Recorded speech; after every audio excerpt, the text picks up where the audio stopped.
le général Bouzi redonne des couleurs à la diplomatie algérienne. Le président Tebboune a certainement eu raison de rappeler le général-major Mohamed Bouzi et de lui confier à nouveau les rênes de la Direction générale de la documentation et de la sécurité extérieure. Le retour de ce dernier à la tête des renseignements extérieurs a fait beaucoup de bien à la diplomatie algérienne. Il a clairement contribué à lui redonner des couleurs et de la visibilité. Connu pour avoir de solides réseaux au Maghreb et au Sahel, Mohamed Bouzi a permis à l'Algérie, en l'espace d'une poignée de mois, de reprendre pied dans certains dossiers sensibles. C'est le cas, par exemple, du dossier de la crise libyenne. Les spécialistes de la région le savent, la force du général-major Bouzi réside dans le fait qu'il connaît personnellement tous les acteurs importants de la scène politique libyenne, y compris les responsables du gouvernement parallèle de Tobrouk. Depuis son retour aux affaires, de nombreux proches du maréchal Khalifa Haftar ont d'ailleurs effectué, dans la discrétion la plus totale, de nombreuses visites à Alger. Le chef de la DGDS dispose en outre d'excellents canaux de communication autant avec les Russes, les Émiratis, les Égyptiens qu'avec les Turcs. Dans la région, peu de responsables sécuritaires disposent en effet de son entre-gens. Tous ces atouts ont permis à l'Algérie de revenir au centre du jeu libyen, une prouesse qu'il n'était pas évident de réaliser tant la Libye est devenue un terrain où s'affrontent, diplomatiquement et militairement, de grandes puissances. C'est à Mohamed Bouzi que revient le mérite d'avoir remis en ordre de bataille la DGDSE, une structure qui commençait dangereusement à se laisser distancer par ses concurrents. Les services algériens ont beaucoup pâti des luttes au sommet qui ont marqué ces 5 dernières années. La DGDS s'est parfois vue dirigée par des novices en matière de renseignement. Pour l'Algérie, cela s'est traduit par une perte de terrain et d'influence. Il sera difficile, dans certains cas, de rattraper le temps perdu. Le travail accompli depuis avril dernier par l'ancien bras droit du général Toufik ne fait pas que des heureux. Le chef de la DGDSE, que certains observateurs voient bien hériter du poste de coordinateur du renseignement, compte tenu de son professionnalisme et de son expertise, est d'ailleurs la cible depuis quelques jours d'une campagne de déstabilisation d'une rare violence. Qui veut sa tête? Ses ennemis sont certainement nombreux puisqu'ils gênent beaucoup d'intérêts. Peu de pays sont en effet heureux de voir l'Algérie sortir la tête hors de l'eau et jouer à nouveau un rôle central dans la région, prévient un connaisseur de l'armée algérienne.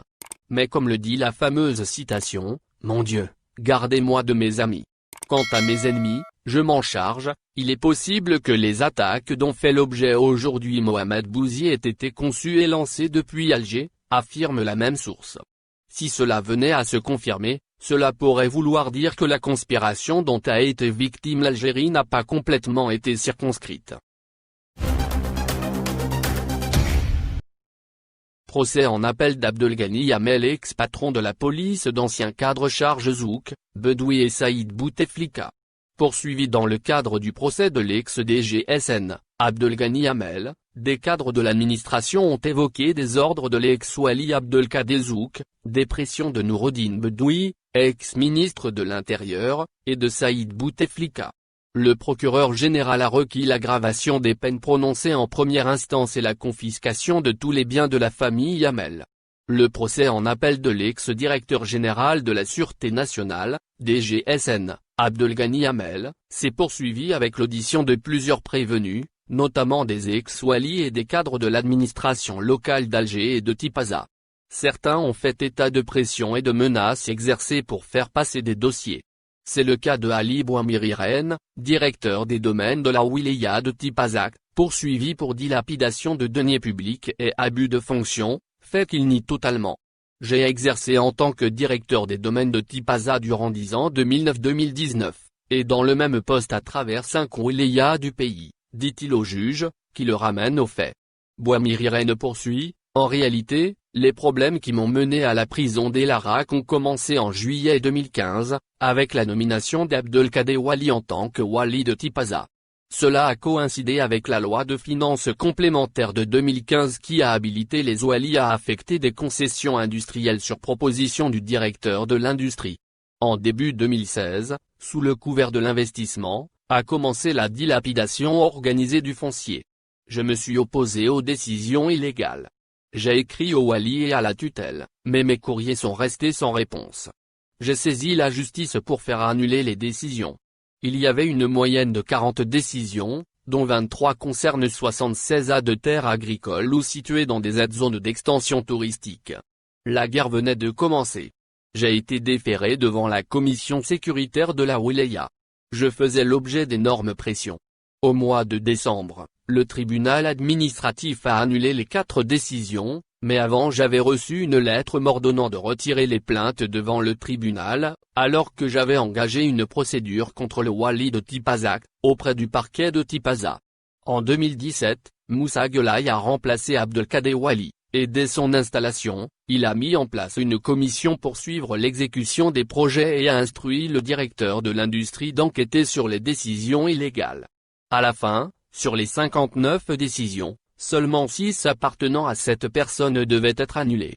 Par la suite, j'ai reçu une instruction du Premier ministre, sous le couvert du directeur général des domaines, où il m'est demandé de retirer les plaintes contre les décisions de concession sur des terres agricoles ou des aides. En juillet, le tribunal administratif a fait annuler les décisions et en septembre, le wali s'est pourvu contre ce verdict auprès du Conseil d'État. Que puis-je faire devant une telle situation?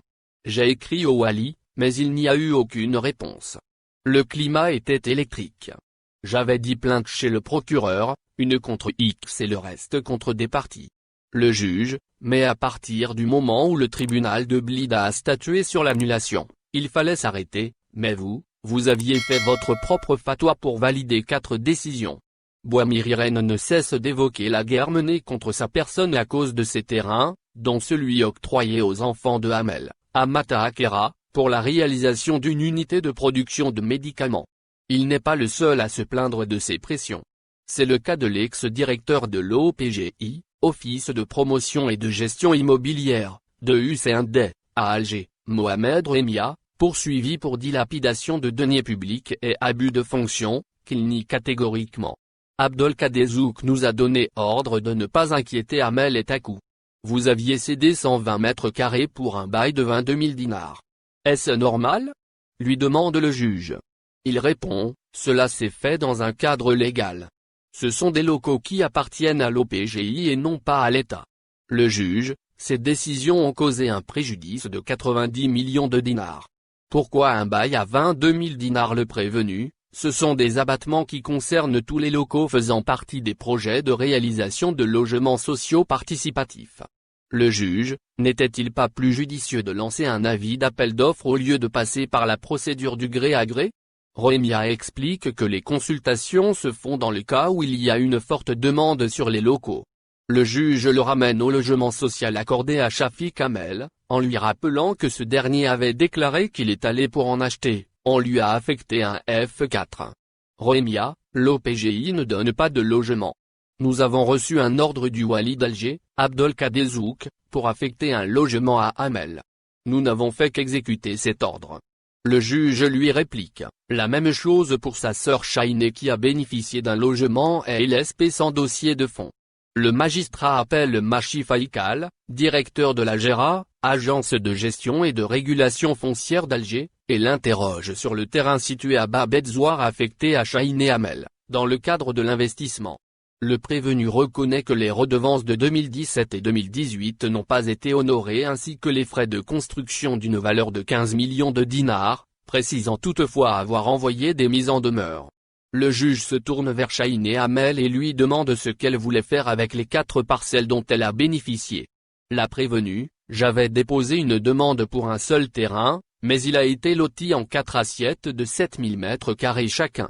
J'avais un projet de réalisation d'une tour d'affaires pour la location de bureaux et d'un hôtel, pour lequel je n'ai pas obtenu l'agrément auprès du ministère du Tourisme.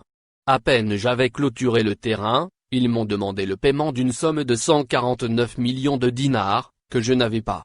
Le juge l'interroge sur le logement et LSP qu'elle a obtenu sans dossier, mais elle dément. Le juge, vous n'aviez même pas de travail à l'époque, lui lance le magistrat et la prévenue répond, je venais de terminer mes études. J'ai été recruté par le promoteur Bali comme stagiaire durant 18 mois. Cela m'a permis d'ouvrir un bureau d'études. Le juge, les conditions d'obtention d'un logement et LSP ne sont pas respectées. Vous ne travaillez pas, Vous n'avez pas eu l'aide de la Caisse nationale du logement et, en une journée, vous avez eu les clés, sans avoir déposé un dossier. Expliquez-nous cela. La prévenue persiste à nier les faits, en renvoyant la balle au promoteur qui aurait dû, dit-elle, la déclarer à la sécurité sociale et persiste à affirmer avoir déposé un dossier. Le magistrat l'interroge sur les biens qu'elle possède. Un appartement à Cheraga, acheté auprès du promoteur Bali, qui m'a accordé un échéancier. J'ai payé 10 millions de dinars et il me reste à ce jour un peu plus de 8 millions de dinars. Il m'a fait confiance, je ne peux lui demander des reçus. J'ai 2 appartements, F5 et F3, jumelés à la cité Malki. Sur ses comptes bancaires, la prévenue ne cesse de préciser qu'il y a une répétition et que ce sont ses frères qui l'ont aidé à acquérir des biens et non pas son père. Les pressions de Sehal, Bedoui et Said Bouteflika, appelé à la barre, Djaloul Amra, de la Gera, nie totalement les faits qui lui sont reprochés et qui lui ont valu d'être poursuivi pour abus de fonction, dilapidation de deniers publics et octroi d'indus avantages. Le juge l'interroge sur le terrain de Babet Zouar affecté à Chahine Hamel. À l'époque, de nombreux investisseurs n'avaient pas payé les redevances, qui se sont accumulées pour atteindre les 2,77 milliards de dinars. Le conseil d'administration m'a demandé d'envoyer des mises en demeure. Certains ont répondu, d'autres non. Parmi ces derniers, Chahine Hamel, qui ne s'est acquitté ni des redevances d'une valeur de 150 millions de dinars, ni du montant de la construction. Le juge, pourquoi ne lui avez-vous pas retiré la concession? Le prévenu, l'ex-wali d'Alger, Abdelkader Zouk, nous a instruit de ne pas l'inquiéter. L'instruction ne la concerne pas elle uniquement, mais aussi Maïdine Takou. Le juge insiste pour connaître le détail du contenu de l'instruction du wali et le prévenu répond. Il nous a dit de ne pas enregistrer les plaintes contre eux et de ne pas les obliger à payer. C'est-à-dire de ne pas les inquiéter. Appelé à la barre, Moussa Guelleh, ex-wali de Tipazak, poursuivi pour abus de fonction et dilapidation de deniers publics, nie tous les faits qui lui sont reprochés. D'emblée il déclare, après l'annulation de 19 décisions, il restait 40 autres pendantes. Nous avions mené une guerre pour récupérer les terrains de l'État. Le juge l'interroge sur les 7 décisions signées, malgré leur annulation par le tribunal administratif. Guelleh répond, l'annulation de ces décisions a eu lieu en juillet. Tout de suite, je commençais à subir de fortes pressions. L'ex-ministre de l'Intérieur, Noureddine Bedoui, m'avait appelé pour avoir des explications sur l'affaire du fils Hamel. Il me demande de la régler en me précisant qu'il s'agissait d'une instruction du Premier ministre. Il me rappelle 2 jours après et me conseille de trouver une solution. Même Saïd Bouteflika m'a contacté par téléphone pour me dire de trouver une solution à l'affaire AMC, la société du fils de Hamel, et lui restituer la parcelle de terrain. Il m'appelle une seconde fois, puis une 3e fois et j'ai fini par lui dire que je suis favorable à une telle décision. Le directeur des domaines subissait les mêmes pressions. Le juge, il vous fallait trouver une sortie? Le prévenu, oui, on l'a trouvé. On a repris la rédaction du contenu de la décision et on a ajouté un article. Durant 3 mois, nous subissions une pression terrible pour trouver une solution nous permettant de sortir indemne. Le juge, vous avez trouvé une fatwa? Le prévenu garde le silence et le juge le relance. Avec votre fatwa, des terrains privés de l'État ont été distribués à Djarjazi, Jafar Ben Ali, Hakim Zerad, et Sarti. Le prévenu, Ben Ali et Sarti se sont désistés par la suite. Quand je suis venu, il y avait 40 dossiers validés et 7 des bénéficiaires avaient leurs actes. Le juge, pourquoi ne les avoir pas annulés? Surtout qu'il y avait la décision du tribunal administratif. Le prévenu, il y avait trop de pression sur moi. Durant 3 mois, je cherchais la solution qui me permettrait de sortir indemne de cette affaire. Le magistrat l'interroge sur les biens d'Hamel à Tipazak, citant plusieurs localités. En fait, ils faisaient des demandes et à chaque fois qu'ils obtiennent un terrain, la superficie ne répond pas au projet, ils changent, jusqu'à ce qu'il y a eu l'assiette de Matakera. Poursuivi en tant qu'ex-wali d'Oran pour abus de fonction et dilapidation de deniers publics, Abdelghani Zalane nie aussi catégoriquement les griefs retenus contre lui. Il se lance dans une longue explication des textes de loi et de la réglementation, avant que le magistrat ne le ramène au dossier en l'interrogeant sur le terrain accordé à Amiar Hamel, à Betiwa, où il est à d'Oran. C'est la dernière fois que vous me verrez dans ce tribunal. Il lui a été affecté en 2012, un an avant que je ne sois au Wali. Il se trouve que lorsque son dossier a été étudié par le CalPIREF, s'est posé un problème lié à la passerelle qui traversait le terrain. Nous avions deux solutions. Soit enlever la passerelle ou réduire l'assiette. C'est cette dernière option qui a été retenue. Le terrain est passé à 5920 mètres carrés. L'opération s'est faite dans le cadre de la loi. Ce dossier est passé avec 44 autres. Il n'était pas le seul. Le juge, pourquoi le changement d'activité? Le prévenu, le terrain a été affecté pour la construction d'un hôtel. Mais, avec la nouvelle superficie, il ne pouvait plus le réaliser. Il a changé d'activité en optant pour une station de service, qui manquait dans la région. Je ne savais même pas qu'il y avait un dossier du fils de Hamel. L'ex-ministre des Travaux publics éclate lorsque le juge l'interroge sur d'éventuelles pressions qu'il aurait pu subir. Jamais personne n'a fait pression sur moi. Je suis un commis de l'État. De ma vie je n'ai reçu d'ordre ou des interférences. Tout le monde me connaît, lance-t-il d'une voix coléreuse et les yeux larmoyants, poussant le juge à lui dire « Soyez tranquille. Je ne doute nullement de votre patriotisme ». Il appelle Abdelmalek Boudiaf, qui était wali d'Oran, juste avant Abdel Ghani Zalan, pour abus de fonction et dilapidation des deniers publics. Il l'interroge sur un autre terrain à El Kerma, toujours à Oran. Amir Hamel voulait construire un complexe touristique, mais il se trouve que la superficie qu'il a eue était plus importante. Nous l'avions réduite des 2/3, dit-il avant de s'effondrer en larmes. Très affecté il déclare, « C'est la dernière fois que vous me verrez ici. Je n'arrive plus à comprendre qu'après ma carrière je me retrouve ici. » Le magistrat réplique, « Je n'ai jamais douté de votre patriotisme. » Il lui demande de partir. Le juge appelle Zoubir Benzeban, ex-wali de Tlemcen entre 2000 et 2004. Poursuivi pour les mêmes griefs que ses prédécesseurs, il nie les faits et explique que le terrain de Sebra, à Tlemcen, ayant servi à la réalisation d'une unité de production de l'huile d'olive, qui fonctionne à ce jour, a été cédé sur la base d'un dossier d'investissement bien ficelé, étudié et validé par l'agence foncière. Il faut revenir au contexte de l'époque. Il n'y avait pas d'argent, et l'État encourageait la promotion de l'investissement. La ville de Sebra avait besoin d'un tel projet, souligne-t-il. Les auditions se sont terminées vers 1h30, et c'est la partie civile, représentée par la JT, agent judiciaire du Trésor, qui prend la parole pour demander la confirmation du verdict prononcé en première instance, clamant la somme de 309 milliards de dinars, payés solidairement par les prévenus et un autre montant de 320 millions de dinars que chacune des 10 sociétés des membres de la famille Hamel, devra s'acquitter.